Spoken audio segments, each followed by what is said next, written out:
अध्यक्ष महोदय, माझ्या इचलकरंजी विधानसभा मतदारसंघात पाण्याचा प्रश्न फार गंभीर या ठिकाणी निर्माण झालाय। इचलकरंजीची लोकसंख्या साधारण 3.5 लाख लोकसंख्या आहे आणि या लोकसंख्येच्या गावामध्ये 2 नद्यातनं पाणी आम्ही या ठिकाणी अध्यक्ष महोदय या ठिकाणी घेतो। एक कृष्णा आहे, मजलेवाडीतनं पाणी आम्ही उचलतो आणि पंचगंगेतनं पात्रातनं आम्ही त्या ठिकाणी उचलतो। आजच्या लोकसंख्येप्रमाणे अध्यक्ष महोदय आम्हाला साधारण 70 MLD पाणी आम्हाला इचलकरंजीला त्या ठिकाणी लागतं आणि 36 MLD पाणी आम्ही कृष्णेतनं आणि 9 MLD पाणी पंचगंगेतनं लागतं। अध्यक्ष महोदय, आमचं इचलकरंजी शहर हे पंचगंगेच्या नदीच्या काठावरती असून सुद्धा नदी प्रदूषित असल्यामुळं आम्हाला इतर ठिकाणातनं पाणी आम्हाला उचलावं लागतं।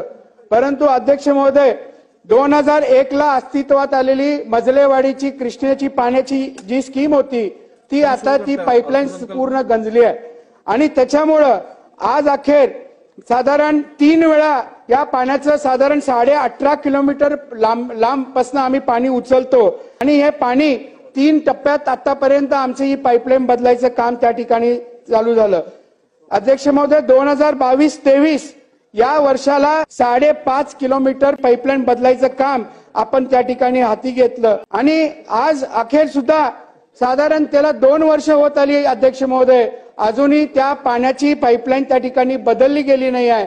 त्यातलं अजून 2 किलोमीटर पाईपलाईन अजून काम शिल्लक आहे आणि ते शिल्लक पाईपलाईन कधी बदललं जाईल, जो त्याला जे काय एलकॉन एनर्जी म्हणून ज्याला जे काय ठेका त्या ठिकाणी मिळालाय तो काम करणारा ठेकेदार अध्यक्ष महोदय अतिशय अकार्यक्षम आहे अशा पद्धतीनं दिसून येतं।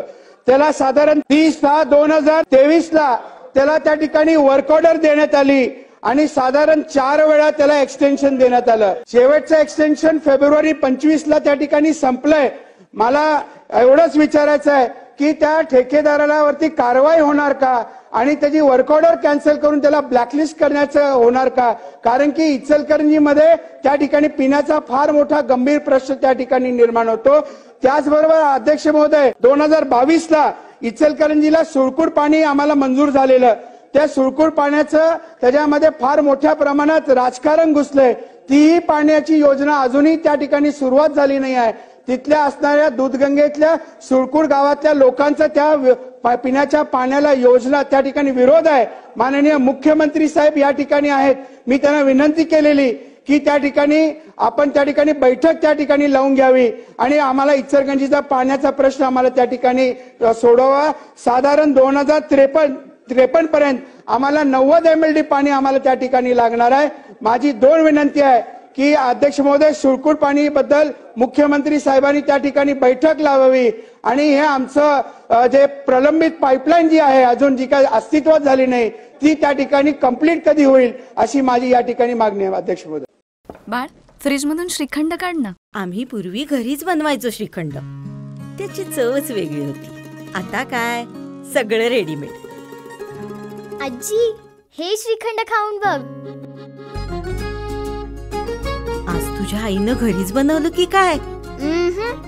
हे आहे गोकुळचं श्रीखंड, अगदी जिभेवर रेंगाळणार। जिभेवरच नाही तर मनावरही रेंगाळणार। गोकुळ श्रीखंड, मनावर रेंगाळणार।